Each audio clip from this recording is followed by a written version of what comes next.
All right, let's go. Welcome back to Clarity Digital Podcast. We're coming back after a actually not that long, a short break. We didn't record for a while and we decided to restart a little bit of different format. We now have my colleague and my friend Delilah Adrian, who will introduce herself in a bit. She is going to be my co-host going forward, and my friend and my mentor and also an agency strategic partner, Mark Kapczynski, is here. He's been doing up to a lot of good stuff. He's going to reintroduce himself too. So Mark, you're the guest.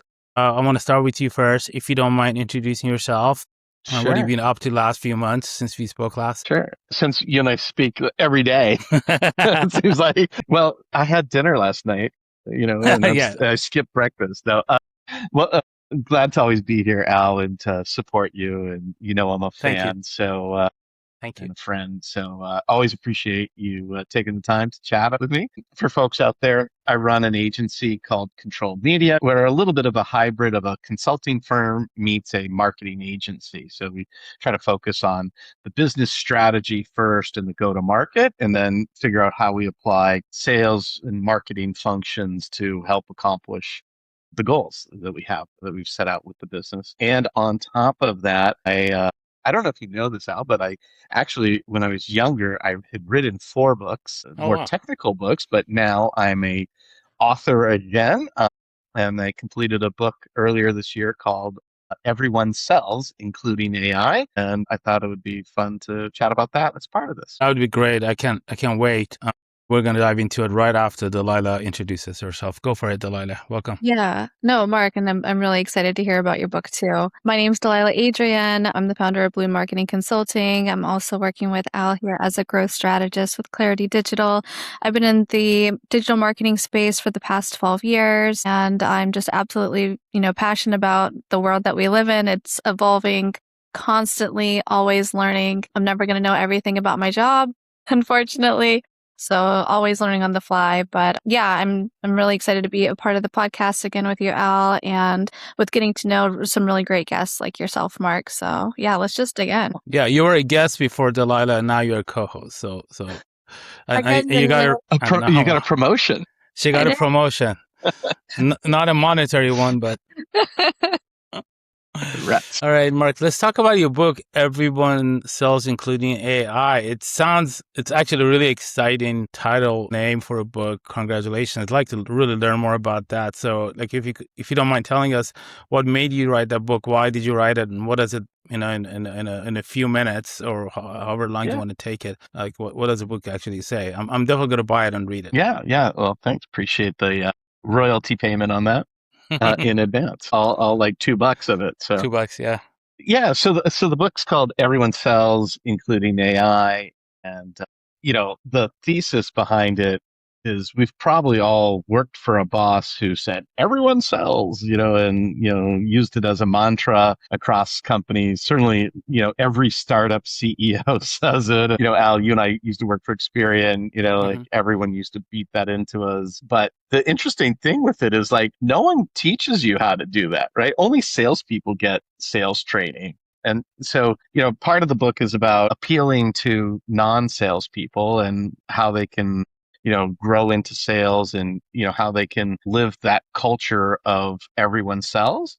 And the true backstory on why I wrote the book is maybe you'll have to block my wife from watching this podcast because she was the inspiration actually for it. And I'm not sure she's going to like it, what I share, but like, my wife's in marketing and she's like specializes in messaging and branding. And anytime I would talk to her about like, how many leads are you going to generate this month? And, holding her accountable for sales metrics, she's like, I don't do sales, like I'm in marketing, like I'm better than you. Like, you're the sales guy. And so this is an ode to people like Aaron in marketing who don't want to take on the sales effort and be part of sales, even though everyone sells at the end of the day. So it's a book that demystifies what it means to sell. Most people have this like horrible stigma of sales. Like, it's like, oh, you're in sales. It's like a negative comment. And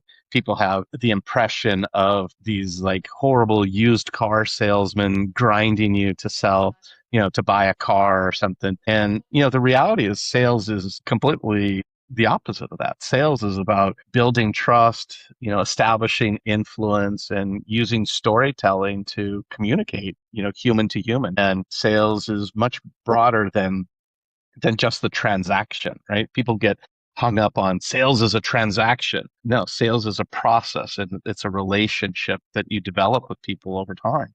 And so that's part of what I wanted to help bring out. So a number of these things. So Amazing. that's part of it. Yeah. You brought up the used car salesperson, and I want to also bring up they're no longer around to sue me. I'm going to bring up Radio Shack. I hated walking to that place. I wanted to go buy a battery, and they wanted to try to sell me a cell phone. I'm like, I'm just here to buy a AA battery, And those are the type of salespeople people think of because they're on heavy or pressure to sell and so they can get paid, or else they make minimum wage. That's what Radio Shack used to do. You either make commission or minimum wage. So they're always pushing stuff down your throat. But in a corporate environment, in particularly, as you said, I've noticed is that the sales is very different, and a lot of salespeople are also the experts in their field. Yeah. They're not just selling, right? Yeah. I mean, I could turn into a salesperson if I want to stop doing Well, SEO. I think part of it, like you said, is I think a lot of executives, especially at these bigger companies, where they're trying to get everyone to participate in the sales process, and that's a noble concept, but no one teaches people how to do that. Like the only people that get sales training are salespeople. Everyone else, it's like, figure it out for yourself, but do it, right? And so part of, like writing this book was to, highlight that if we're truly going to build a culture within an organization around everyone sells, then we have to figure out how to train people on what that means and what their role is, and that it's okay to be part of sales. Like sales isn't, just an island onto itself, that everyone participates, and here's how you participate. I'll also say, sales manifests itself in different ways. An IT person is selling, the company and the teams on, hey, let's build this product because it'll make us more efficient, or, help us generate more money, or whatever the case may be, right? HR sells to employees to stay longer and be more committed to the company, or to recruits to come join the company. Finance is selling to the board and making sure everyone understands the numbers, and CEOs are selling, to investors that the company's on the right path. Ops, sales and operations and marketing, like they're all selling in their way. So it's something we all do every day, even outside of work, right? As parents and stuff, we're selling to our kids, like do this, so you can, live a better life. So sales is just something we all do.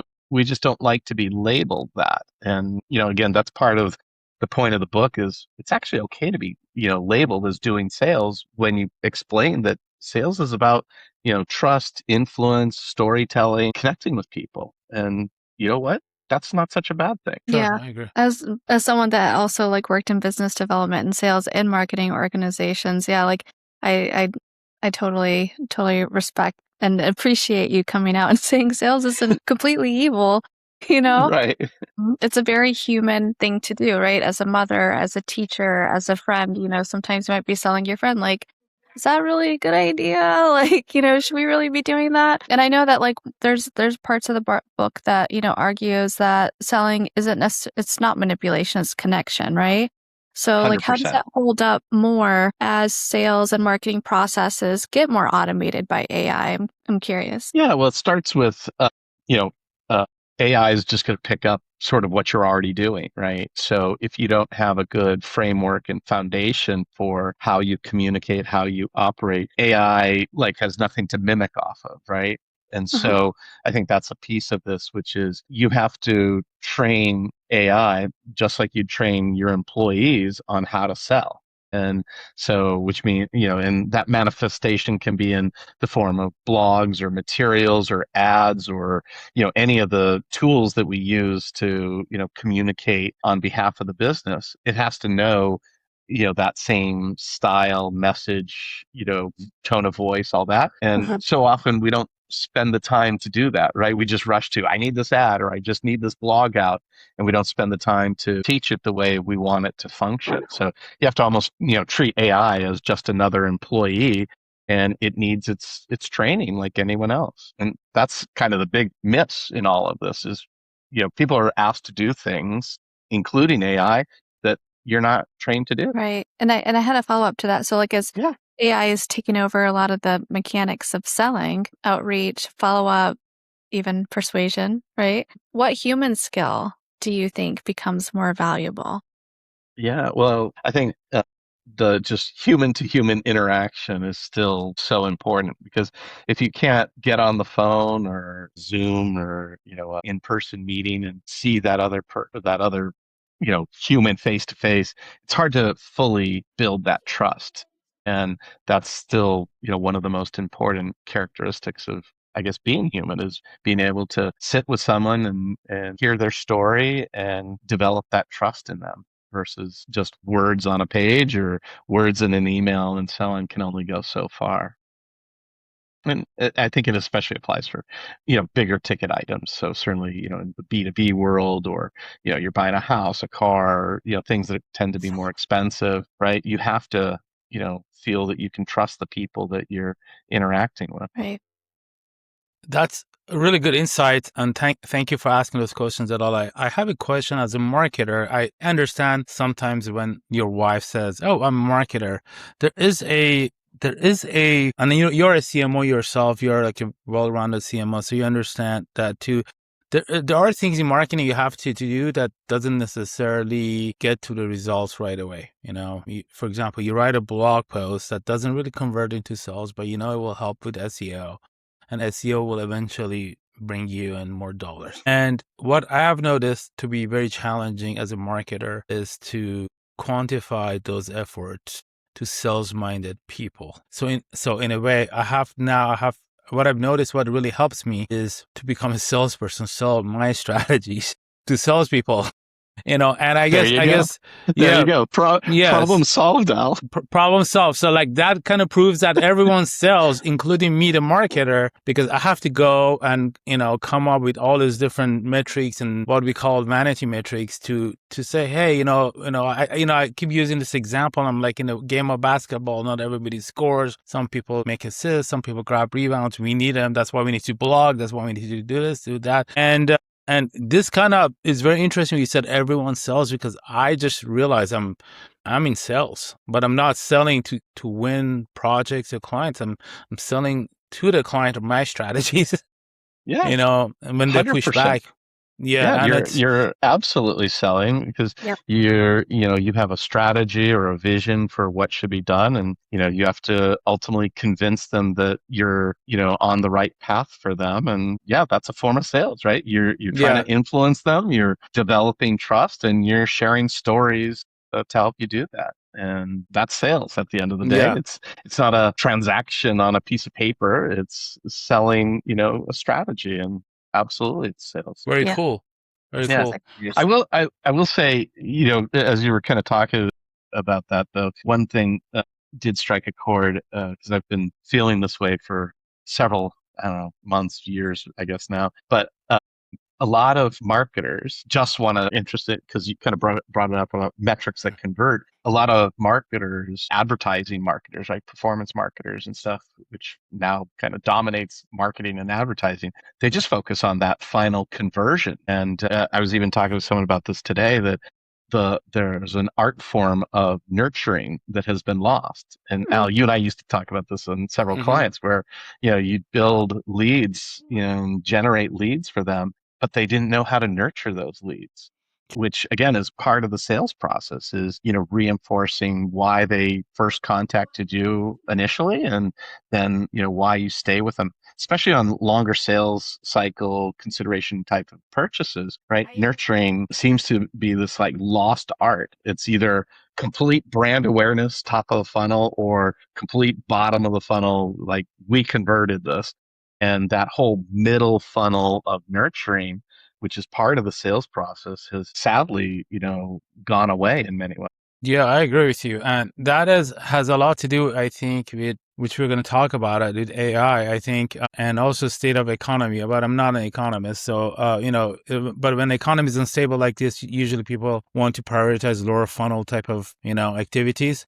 And from what I've noticed, dealing with the people I deal with, every time I come up with an idea that's a little bit higher funnel, they're like, "Do you rather spend more money in Google Ads or do you rather spend more money in here?" I'm like, "Oh, fine, Google Ads." Because I know it's a lot easier for me because but you brought up a really good point, and the second reason I think for that, at least several years, I think AI is really shifting sales and marketing, and which is going to talk about particular. I know you're focusing a lot on retail media. Maybe you can talk to us a little bit more about that. Is that when you're on, like, let's say, display ads that they're valuable, that bring you high funnel leads, what is the next thing? Well, whether it's AI, I know there's a lot of good automation tools out there with AI that it can help you with some of this nurturing stuff you're saying. What are some of the strategies that you've seen to be proven or help you with that nurturing? Yeah. Well, maybe I'll start with another pet peeve that I have, which Okay, go ahead. you've Yeah. probably seen that I'll get to. I think your answer, but I think one of the things that I've been seeing, or certainly over the last few years, which is despite all these great AI tools that let you personalize at scale and customize at scale and really do some amazing dynamic either content presentation, et cetera, as part of the advertising funnel, people aren't using it yet. you know we still run campaigns where they're just repurposing ads from another campaign or a TV commercial that they ran. So what's amazing still is we have amazing AI tools and can implement them quite easily for ads, dynamic landing pages, but Yeah. yet they're not being used. To me, that's the Yeah. head scratcher, which is like, wow, why, like, there's all these great tools that can improve your conversion rates and you want improved conversion rates. So why aren't you working on implementing these things? That's the thing that still gets me as to why people aren't doing that. And that sort of Yeah. combines with, like, maybe, they don't want to put the energy into it or what, but by not putting the energy into figuring these things out, they're missing so many opportunities. And, that then goes back to, this mid funnel, which is like, they don't want to just capture leads and try to nurture leads. They just want, like, the perfect person at the perfect moment, and then it's like they only want to pay on a CPC or something. So it's Yeah. like you can't win here, So it's really important, I think, for marketers, I'll say in-house first, to really figure out what's the strategy, who are the people we're really trying to get to, how are we best trying to get to them, how do we use tools that can personalize experiences in ads, landing pages, et cetera, for potential customers, and then what's the process to nurture and ultimately convert them. And if you could build an amazing pipeline where you have just, call it infinite leads coming in to be nurtured, right? Then you're not so like desperate to find the magic unicorn lead that's going to instantly convert, which is super hard these days. Yeah. Mark, you work with a lot of different types of clients. I'm wondering, are there any particular industries that stand out that you think probably need the most help here when it comes to every one of them? I saw that, like, when you hit the nail on the head talking about, like, the nurture being a problem. I worked in demand gen and B2B for years, many years, and people would get a lead and then it was like they didn't know what to do with them. They immediately thought they were SQL and that they were going to just jump on a sales meeting from downloading a content asset, and they were ready to sign the deal. And people forget about the whole nurture process. So I love that AI can do the personalization. But yeah, I was just kind of curious, like, if there's any I don't particular know if ones that stand out. I don't know if there's a particular industry. It just really That's comes down to weird. particular advertisers or marketers, right? And it's interesting because I think this even applies to, like, Al brought up retail media. That's a big piece of what I focus on. But I think the thing that marketers, like, are lacking these days, and then, like I said, this applies more broadly, which is like a vision, right? Most people are just so caught up in got to close transactions, got to get the deal, and so on, that they're missing sort of the forest for the trees, as they say. And I think the marketers that are being successful with their companies actually recognize that vision. And it's like they have a vision, first of all, and then they can, in essence, sell it, right, to their teams that like, this is the pathway, right? So they can get the people that excuse me, report into them on board, and they can get the companies on board with it that like, hey, we're building a sustainable pipeline of opportunities, deal flow, revenue versus just simply building a campaign that runs for 3 months and goes away.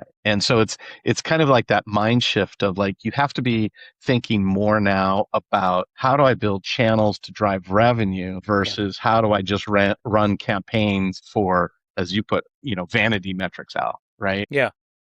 And so I think that's the big challenge. And like what I'll say is, as it ties into things like retail media, like you can see it happening almost in real time because it's like we're running these ads, we're seeing the product being purchased, right? So you can have kind of tighter control over things like never before, at least in that kind of retail media CPG space, where other industries, B2B and sort of large, ticket items, it's tougher to see that, happening in real time, right? It's spread out over a longer cycle. So it's tough to monitor that.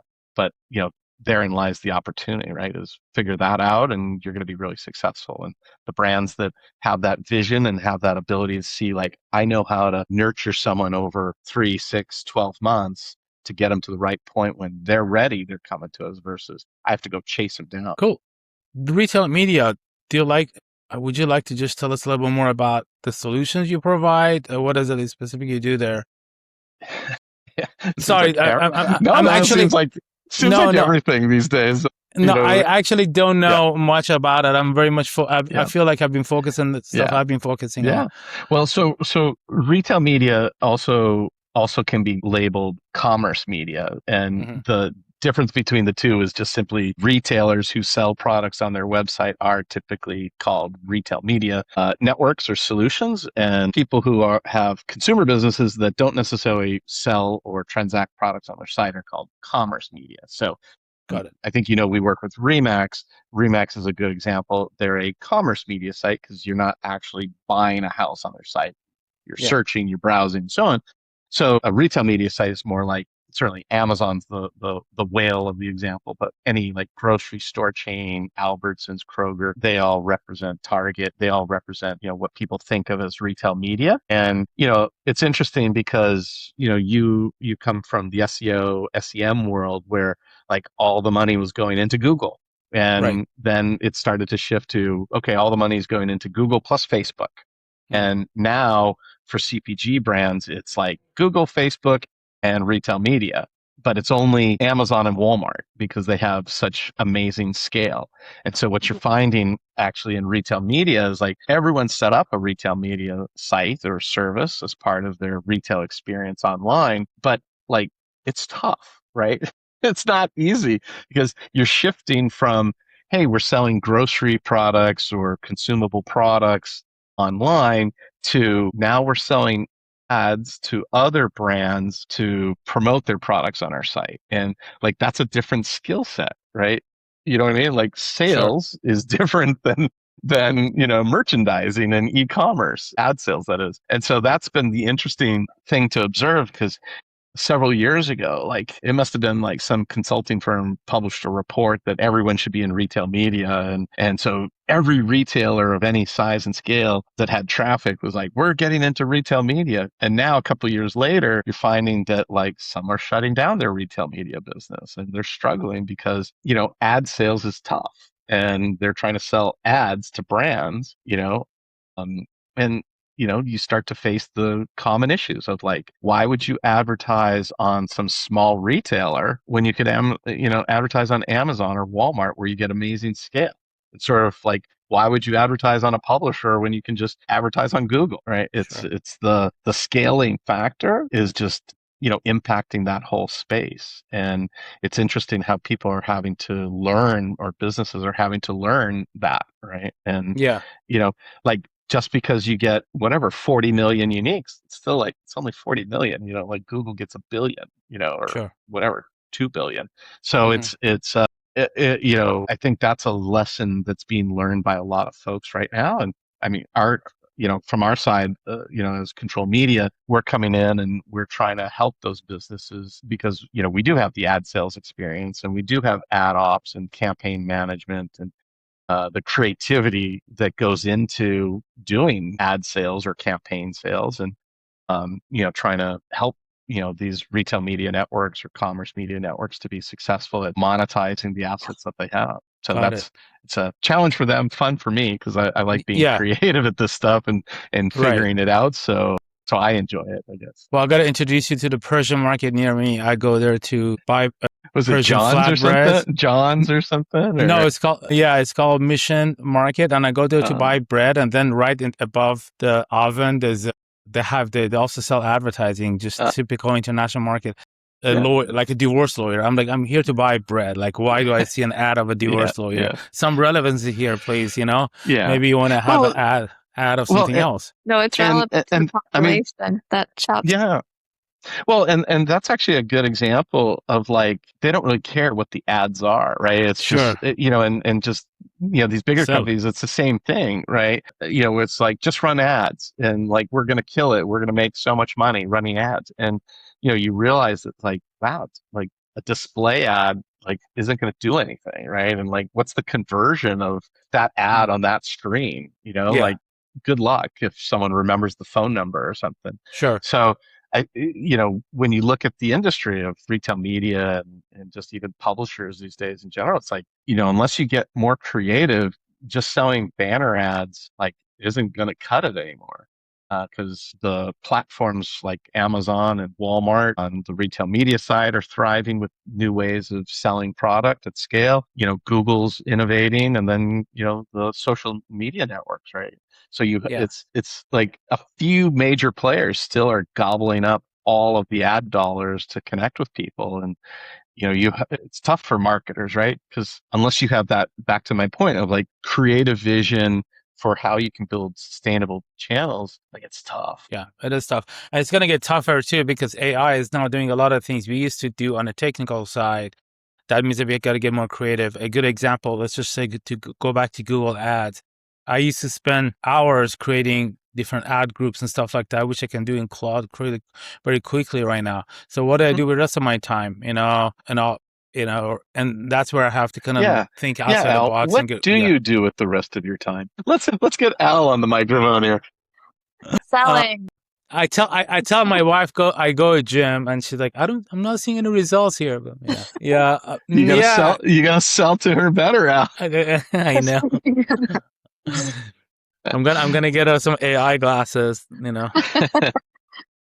Yeah, but go ahead. My point was that, now what I've noticed is that I'm taking a step back and thinking about like what would be the grand strategy rather than creating campaigns based on just pure keyword research and stuff like that. It's none of that, right? It's to me, it's creating sustainable revenue streams, and it's those can be supported by advertising and so on. But at the end of the day, it's actually more similar to partner marketing than ever before, because just running banner ads on random sites and places doesn't do it. So it's really about having two brands work together to leverage each other's audience, and that can even go all the way down into let's share data, right? Like these 5 things about Al, and I know these 5 things about Al.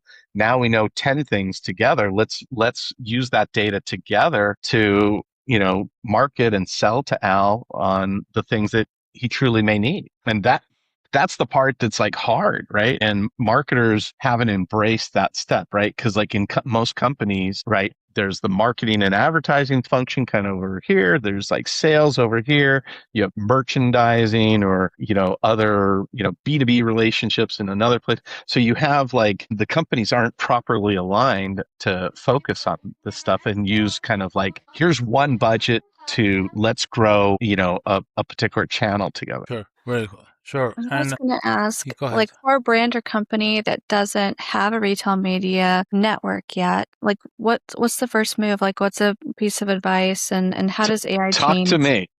Yeah. Let's start there. Exactly. Yeah, no, I mean, I'm joking, but I'm also half serious because, I mean, that's how we started with Remax was, they had a concept of, hey, we should be monetizing our website. We should be selling ads. And so we basically came up with, what's the strategy to do that make sense for them, their business, their kind of non-endemic brands and so on, so that we could figure out, the best way to monetize that. And, you have to get creative, because it's not just simply putting ads up on your site and you're done and like magically money flows in. Really? It's, That's not how yeah, it it's not. Believe it or not, it does not function that way. You actually have to work at it, and you have to Very true. put the sales effort in, and you have to have things like that differentiate you. Like, why would a brand, and or their agency decide to, advertise through you versus, the channels that they already have access to, Google, Meta, TikTok, retail media like Amazon, Walmart. Like, you have to really convince someone not to, just spend all their money on those major platforms. That's hard. Or at least get some of that media, because I know I have dealt with some clients that are so comfortable spending really huge numbers in Google and Meta, but they're asking for a little bit of money for SEO. They're like, no. It's like, wait, you just spend what I proposed to you for the entire month in less than a day. Yeah. And you probably got a bunch of weird clicks. This click fraud is getting bigger problem with Google. You don't want to spend in SEO, and I assume there's the same type of problem there, right? There's a lot of sales influencing, getting them to buy into it. Well, Al, you got to sell better on the SEO thing, I know. That's why, kind of hide behind you. I'm like, you sell it, I'll do the work. It all goes back. It all goes back to sales. Sure. That's it at the end of the day, right? Very cool. All right. How much time do we have? It's a few more minutes. I can. Yeah. Want to talk more about AI? Sure. Yeah, I actually I kind of prepared a couple notes on that, because, back to this comment I made earlier, that I think, like, to me as a marketer and advertiser, to me the goal is, always been like, you got to get the right message in front of the right person at the right time. But it doesn't get implemented that way. You know what I mean? It's like, instead it's like, here's a generic ad to generic people, and we hope that they're the right person at the right time. And so it kind of gets back to certainly nurturing. But I think this idea, and Al, this is going to sound like old hat to you, but like connecting the ads to the landing page is so critical. And then, that's sort of like, like by default what you got to be doing. But now with AI, right, you can dynamically create, different elements within the ad unit, right, based off of where the person is, or, things, other knowledge that you might have about that person, that then can shape, what they should be seeing on the landing page. Because the landing pages now can be completely dynamically created based off of, input from the ad, where the traffic's coming from, other attributes that you might know about the person, and even their ability to convert. And so I think advertisers that are, performance focused need to be implementing this kind of stuff right away, because they're just missing so many opportunities for conversion, right? It's like, you can't be upset if your things aren't converting, if you're not putting the effort into being innovative at how you can convert people. Yeah, I mean, go ahead, Delilah. I mean, just like a little personal story on that is that I'm on LinkedIn. I spend, unfortunately, too much time on LinkedIn, right? And I see ads all the time, just like everyone else does, and I never click on them. But 2 weeks ago, I clicked on an ad. It was personalized. It had my name in the ad, and it hit on something that was relevant to me and my role. So I took a demo. And so, like, to your point, that personalized touch can help absolutely drive more conversions and more actions on those actual ads, and with like the personalized targeting and inserting like a name, just a simple, touch like that made me actually converse with them back and forth a couple of times over email, set up a call. And so, I totally agree with that, because I'd never click on anything there.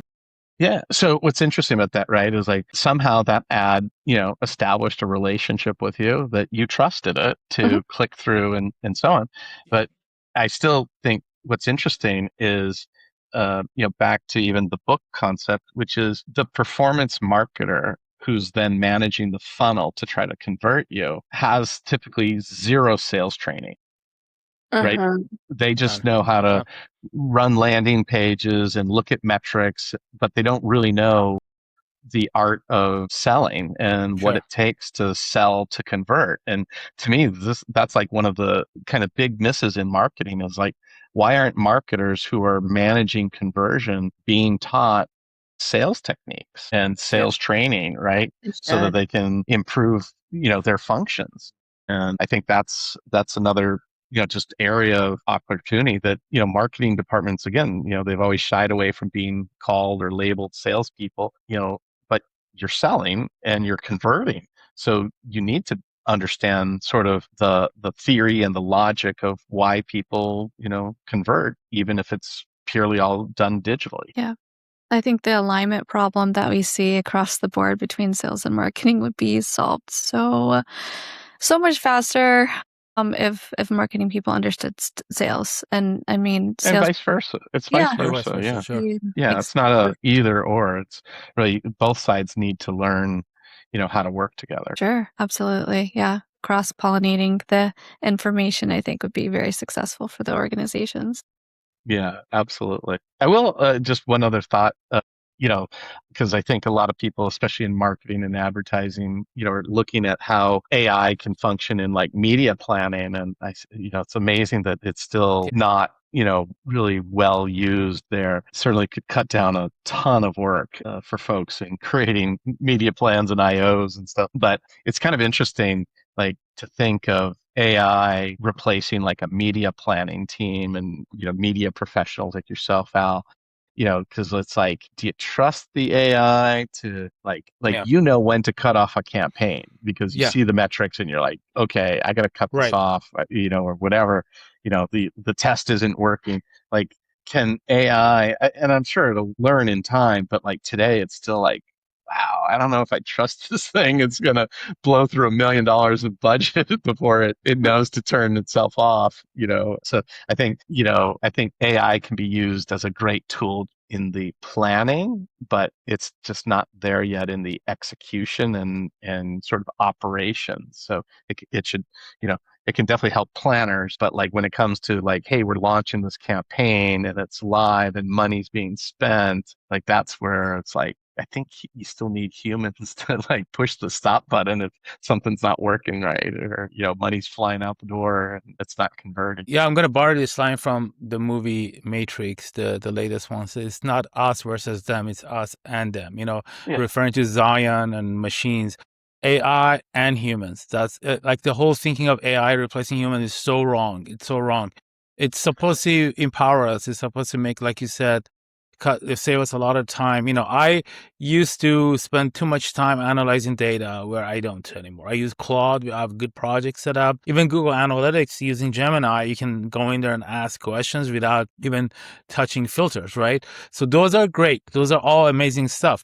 But Delilah and I have been also talking about AI governance. I think every organization needs some sort of AI governance document where you use AI, where you use humans, because I deal with this a lot more than I need to. There are people that are, almost everybody is now using AI, but they're just using it wrong. Like somebody came up with, hey, we, a CMO of a company, oh, we're going to relaunch the site. Here's a strategy.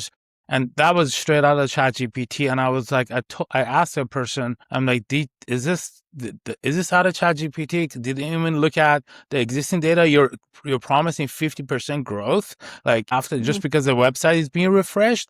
Like, really? Do you know how AI works? It tells you what you want to hear, and it's kind of like you have to have that human oversight, and you have to really understand the foundational, that how like large language models work, and then once you have the foundational understanding, once you have that AI governance protocol in place, then AI can become very powerful and very efficient. But without it, kind of like you could actually make mistakes, really bad mistakes, costly mistakes. I mean, I think a lot of people thought AI just magically replaces your, marketing team, sales team, and I mean, it just, that's not what it's designed to do. It's like you said, it's a tool to help you be better and more efficient and, do the sort of more menial things quicker, right? So that you're not spending a bunch of time on stuff that truly can be automated. And so, Sure.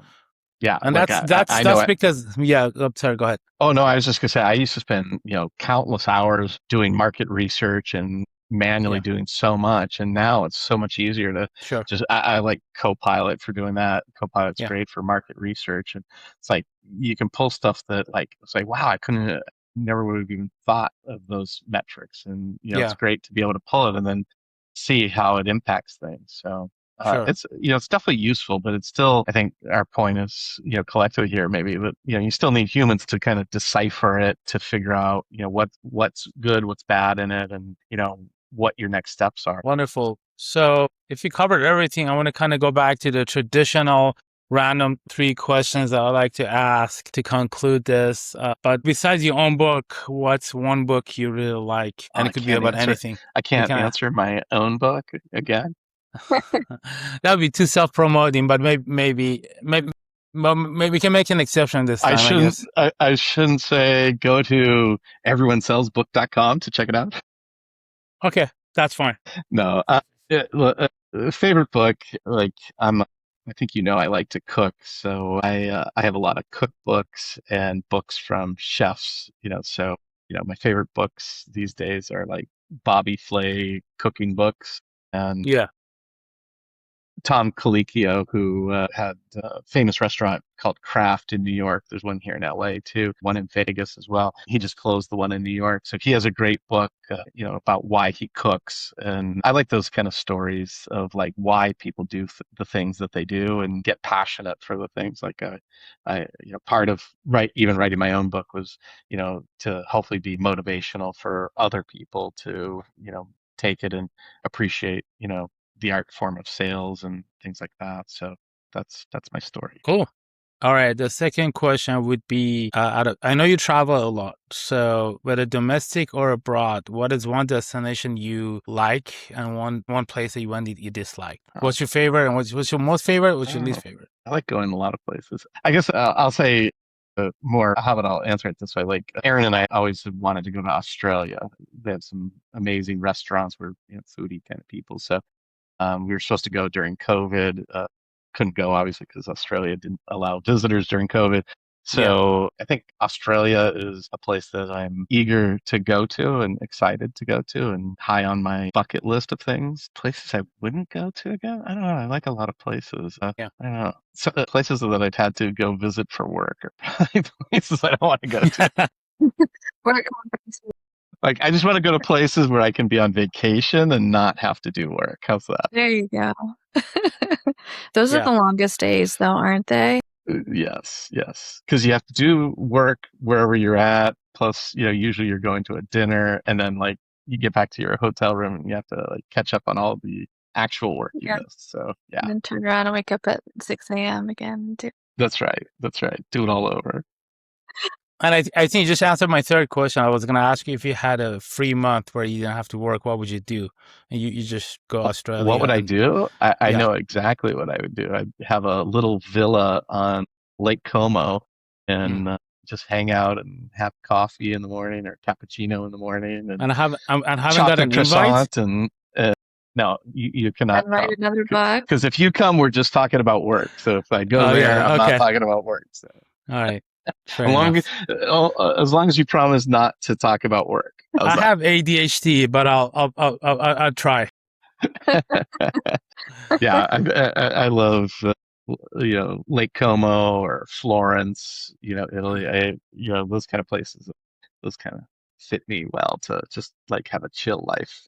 Very cool. Yeah. So, Mark, just a reminder where people can find you, what type of help services you provide for them before we conclude this call. Yeah, so Control Media, again, is a consulting firm. We focus on business strategy and then sales and marketing execution. And so, we, work a lot with private equity-backed companies, mid-market, publicly traded companies.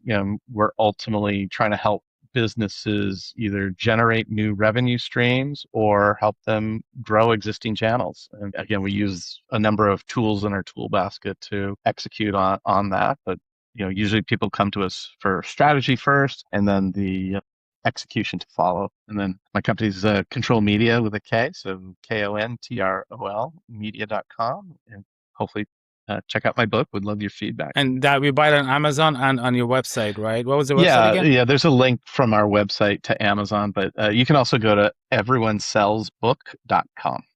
Cool. Thanks. Awesome. Yeah, Thanks, thanks for Al. joining us. Thanks, It's been a Delilah. pleasure, Mark. Thank you so much for your time. Yeah. You have a good rest of the day and have a nice weekend. You too. Thanks, guys. Appreciate it. Thank Talk you. to you Take later. care. Bye-bye. Bye.